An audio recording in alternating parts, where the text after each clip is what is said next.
저는 소통을 중요시하는 어떤 정보를 드리면 좋을지 이렇게 좀 34평 공사하려면 얼마가 들어가요? 정말 어려운 질문이에요. 이런 것들 때문에 비용이 너무 많이 올라가는 거예요. 전쟁입니다 이거 진짜. 너무 많아서 패스. 이거 패스. 그런 문제가 아니라 사실 마감재의 문제인 거지. 포인트가 3가지가 있거든요. 안녕하세요. 오랜만이죠? 오늘 현장 리뷰 하러 왔는데 좀 스타일이 달라졌잖아요. 어떠세요? 제가 여러분들의 댓글 다 읽어보거든요. 그래서 반영을 했습니다. 저는 소통을 중요시하는 소통 전문가가 되고 싶어가지고 반영을 했고, 그동안 제 머리가 되게 산발이었잖아요. 페리트 디자인입니다. 오늘 이 집을 영상을 촬영하게 된 계기는 그래서 다운펌 해라 시원하게 까버렸습니다. 앞으로 깔끔한 모습으로 소통을 하도록 할게요. 저번에 우리가 이제 막걸리 먹으면서 촬영했었잖아요. 그 뒤로 폭발적인 반응을 주셔가지고 정말 감사하고, 오늘은 현장 리뷰를 하러 왔는데 인테리어 하면서 궁금한 사항들이나 제가 실제로 이제 구독자분들한테 어떤 정보를 드리면 좋을지 이렇게 좀 모아왔습니다. 오늘의 주제는 화이트 인테리어에 대해서 한번 말씀드려볼게요. 그래서 이 집이 가장 좀 스탠다드한 기준이 되지 않을까 생각을 해가지고 이제 카메라를 켜게 됐고요. 이 집은 성동구 옥수동에 있는 33평 아파트입니다. 전체적으로 원래부터가 좀 확장이 되어 있었고, 창호도 컨디션이 괜찮아가지고 그대로 사용을 했어요. 창호 색깔들 보면 막 갈색으로 돼 있고 막 메이플 색깔로 돼 있고 이런 것들도 많은데, 다행히도 여기는 이제 화이트로 랩핑이 되어 있어가지고 그대로 실리콘만 좀 이렇게 보수를 해가지고 유지를 했고요. 방문 상태들도 굉장히 양호했고, 그래서 색감을 바꾸는 위주로 이렇게 공사를 진행을 했어요. 물론 이제 오래된 것들은 다 철거를 하고 재시공을 했고요.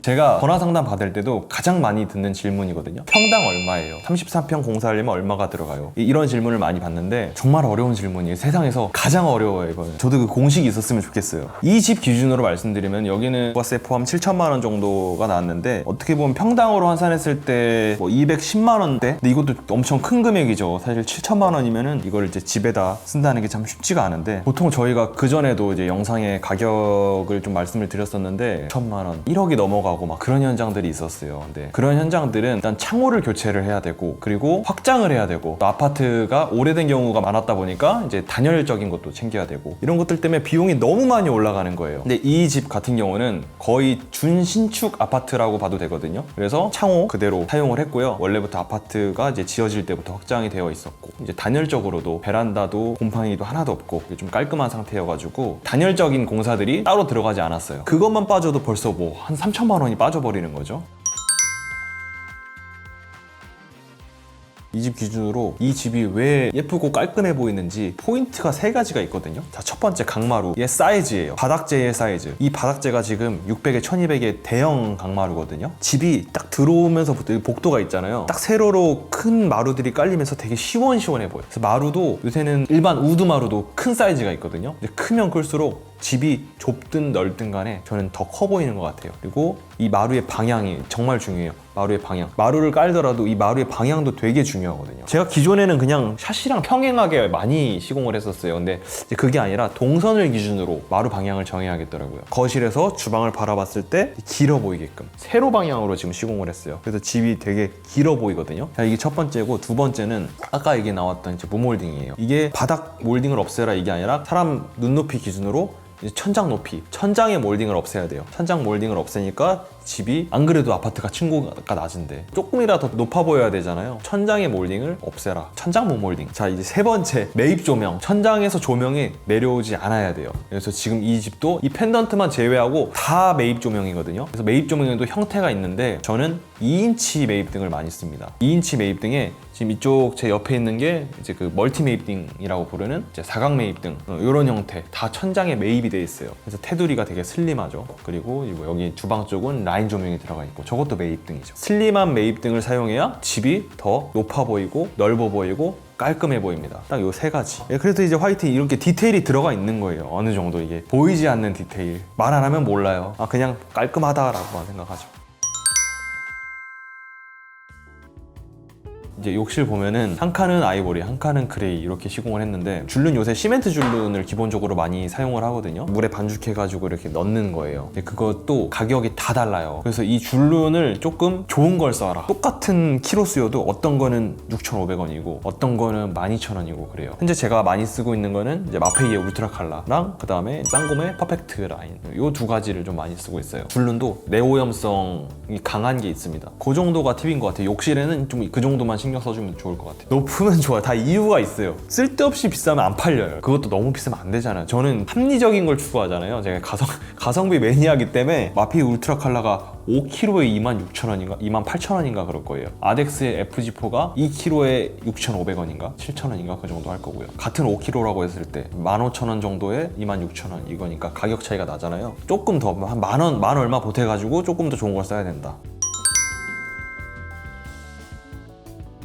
마다 가격 차이. 정말 저도 너무 이제 상담하면서 어려운 부분인데, 가격 경쟁이잖아요. 전쟁입니다. 이거 진짜 경쟁이 아니라 전쟁이에요. 어떻게든 이 공사를 진행하고 싶으니까 가격이 저렴하게끔 보여야 되니 나중에 이제 공사하면서 들어갈 비용들도 빼고 견적을 주는 거죠. 말 그대로 견적인 거죠. 판매가가 아니라 견적이다 보니까 뭐 나중에 추가하면 되니까 이거를 빼서 줍니다. 그래서 업체마다 견적에서의 포함 항목 차이도 있고, 두 번째로는 이제 기준이 다른 거예요. 나는 이 실크 벽지를 하려면은 보드를 시공하고 해야 돼 라고 생각하는데, 어디는 그냥 콘크리트 벽에다가 시공하기도 하고, 어떤 업체는 평탄화해서 작업을 하는데 어떤 데는 그냥 그 상태에서 뭐 좀 부식포로 떼워서 하기도 하고, 그런 기준이 다른 것 같습니다. 마감에 대한 기준. 그래서 비용 차이가 많이 나는 것 같아요.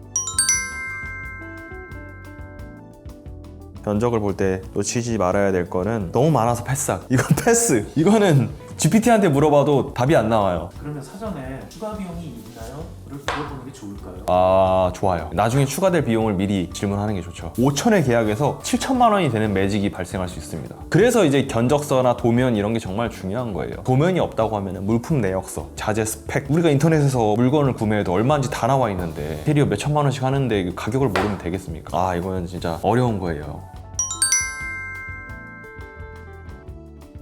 어떻게 보면은 더 업이 되는 것 같아요. 왜냐면은 지금 분양하는 신축 아파트들에서 방문이 화이트인 거 많이 못 보셨을 거예요. 다 이제 우드로 돼 있거나, 천장 몰딩은 화이트로 돼 있지만 방문 같은 게 우드로 돼 있는 경우가 많죠. 이제 그게 왜 그러냐면은 공장에서 찍어 나온 기성품 그대로 이제 시공을 하려고 하는 거거든요. 방문 같은 경우 보면은 이런 타카 자국이라는 게 있어요. 못 자국 같은 게. 근데 우드는 그게 티가 안 나거든요. 안 보이거든요. 근데 이런 화이트 인테리어는 모공에서 고정을 해야 되니까 타카를 쏘는데, 그러면 그 자국이 남겠죠. 그런 게 다 보이는 거예요. 그래서 한 번 더 랩핑을 해줘야 되는 거죠. 이게 셀프 인테리어 카페 가서 문틀 타카라고 검색을 하잖아요. 그러면은 내용들이 엄청나게 많아요. 이거 하자인가요? 이거 못 자국 싸게 하려고 뭐 이렇게 한 거 아니에요? 하자 아니에요? 이런 질문들이 되게 많아요. 이게 화이트라서 그렇거든요. 그래서 어떻게 보면 화이트 인테리어가 너무 눈에 잘 띄다 보니까 마감들이 오히려 비용이 더 높다고 생각을 해요. 마감적인 걸 봤을 텐데, 그런 마감 퀄리티를 그래서 잘 조정을 해야죠.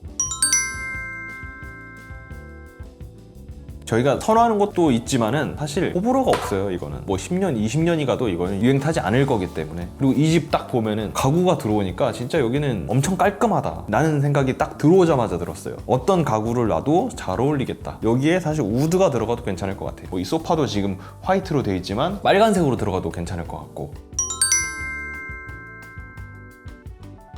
가격을 낮춰달라고 하면은, 저는 낮춰달라고 하면은 그냥 항목을 뺍니다. 예를 들어 붙박이장을 빼요. 붙박이장 살면서 나중에 하세요. 지금 아니어도 할 수 있는 항목이니까. 나중에 할 수 있는 건 빼고, 욕실 같은 거 못 하잖아요. 싱크대 나중에 하기 어렵고, 이제 그런 것들은 하고, 나중에 할 수 있는 건 항목에서 제외를 시킵니다. 깎아주면은 어딘가 보이지 않는 곳에서 깎여 있을 거예요. 안 보이는 곳에서 깎여 있을 거면 사람 마음이 그렇습니다.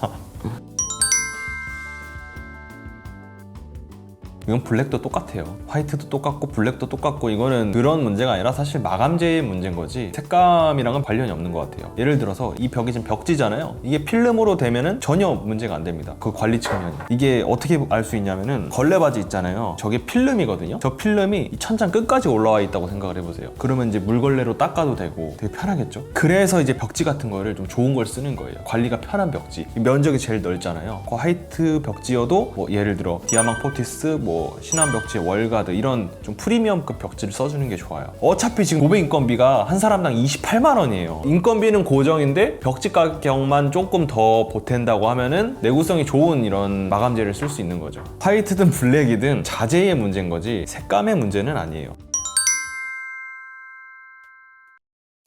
화이트가 일단 A4 용지를 샀을 때 A4 용지도 색깔이 다 다르거든요. 어떤 거는 이제 푸른빛이 도는 화이트 용지가 있고 어떤 거는 좀 웜한 화이트 용지가 있고, 화이트를 선택할 때는 저는 이런 웜톤의 화이트를 선택을 합니다. 그리고 이 조명도 지금 이 위에 식탁등 있잖아요. 이것도 이제 4000K의 주백색이거든요. 좀 따뜻한 색감. 그래서 이 집이 엄청 쨍하지 않아 보이는 거예요. 화이트를 선택할 때는 좀 따뜻한 색감의 화이트를 선택한다 라는 거죠. 어차피 세상에 다 같은 화이트는 없으니까. 그래서 여기도 그 다 웜톤의 화이트로 통일을 했어요. 이 집 전체 이제 벽이랑 천장 다 통일을 했는데, 어쨌든 마감재와 마감재가 만나는 부분이 많잖아요. 지금 여기 보면은 걸레바지랑 뭐 벽지, 붙박이장 다 다르거든요. 근데 그래도 이제 최대한 비슷한 걸로 맞춰주는 거예요.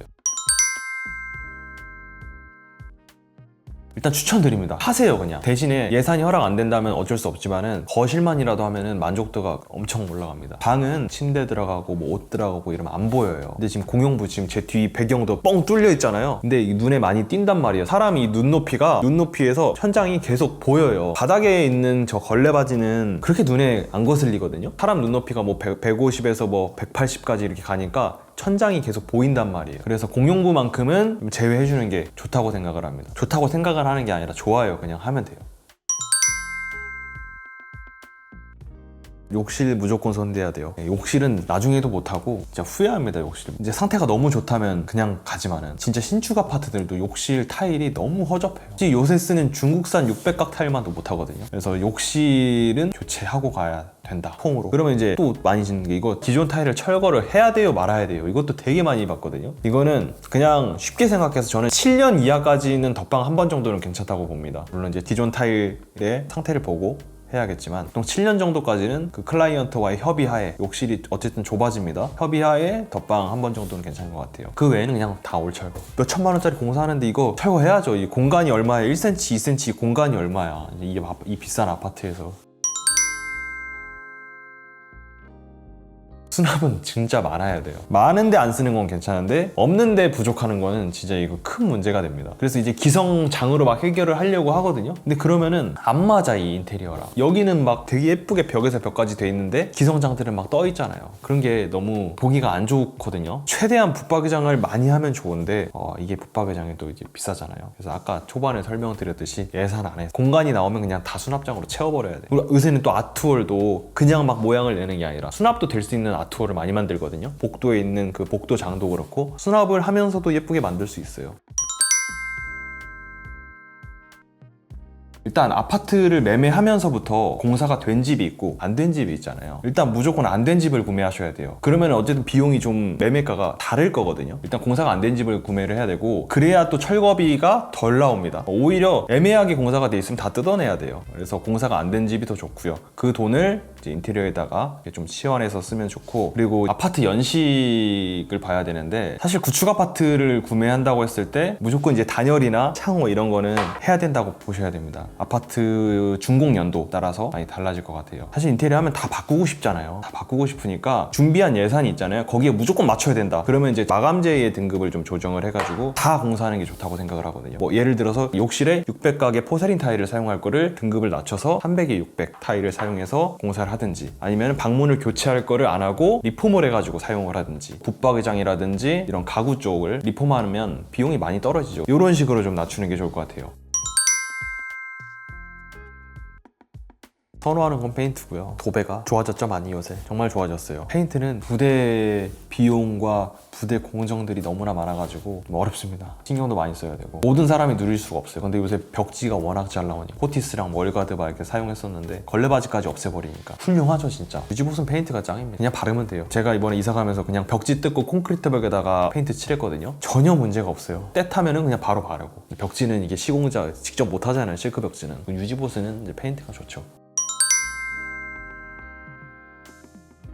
가장 돈이 많이 들어가는 거, 싱크대가 돈 제일 많이 들어가요. 요새는 이제 가전이 너무 많아졌어요. 여기만 봐도 지금 식기세척기에 밥솥 있고, 인덕션 있고, 정수기 있고, 키친핏 이런 냉장고류 있고, 되게 길어진 거죠. 주방 싱크대가 되게 길어졌어요. 예전에 비해서 더 제작 길이가 늘어난 거죠. 그래서 가장 많이 들어갑니다, 비용이. 이 집은 컨디션이 워낙 좋아서 안 건드리고 싶은 게 좀 많았거든요. 좀 아쉽잖아요. 저도 아쉽고 고객도 아쉽고 그러니까 바꿀까 말까 이거 고민했던 순간들이 좀 힘들었던 것 같아요. 아 이거 좀 하라고 해야 되나? 이거 내가 이거 추가 공사 요청하면은 뭔가 돈 벌려고 장사하는 것 같은 느낌도 들고 그러는데 그럴 수 있지 않을까? 라는 이제 그런 고민들. 결국에는 이 집은 베란다 빼고 다 했습니다. 그런 순간의 고민들이 있었어요. 그 외에는 없었어요. 클라이언트 분도 너무 워낙 좋으셨고 큰 문제 없이 순탄하게, 고객은 모르시지만 공사 현장에서는 변수가 많아가지고 막 뜯고 다시 하고 이런 게 있었지만 고객 입장에서도 되게 순탄하게 끝난 공사였을 겁니다. 이게 제가 돌아다니는 걸 좋아해가지고 이게 앉아서 이렇게 길게 촬영해본 적은 또 오랜만이네요. 제가 아는 정보를 그때그때 딱 머릿속에 꺼내서 드리는 것도 좋은 것 같아요. 이게 생각하고 드리는 답이 아니거든요. 바로바로 머리에서 튀어나오는 거라 다음에는 뭐 이제 이런 소통방송도 있으면 좋을 것 같고 또 그런 생각이 드네요. 소통 전문가 아니겠습니까? 소통 전문가가 되고 싶은 제가 아니겠습니까? 네. 혹시나 뭐 이런 궁금한 사항들 같은 거 질문해 주시면은 제가 아는 선에서 답변 드리고 또 모르면은 공부해서 답변 드리도록 할게요. 그래서 저희가 이번 이 집 같은 경우 가장 좀 베리트의 기준으로 해서 가장 스탠다드한 집이 아닐까 생각을 하고, 너무 저급도 아니고 너무 고급도 아니고 가장 사람들이 많이 할 수 있는 그런 표본이라고 생각을 해가지고 좀 소개를 해드렸고요. 다음번에도 좋은 정보로 준비해서 돌아오도록 하겠습니다. 여러분들 구독과 좋아요 부탁드립니다. 감사합니다.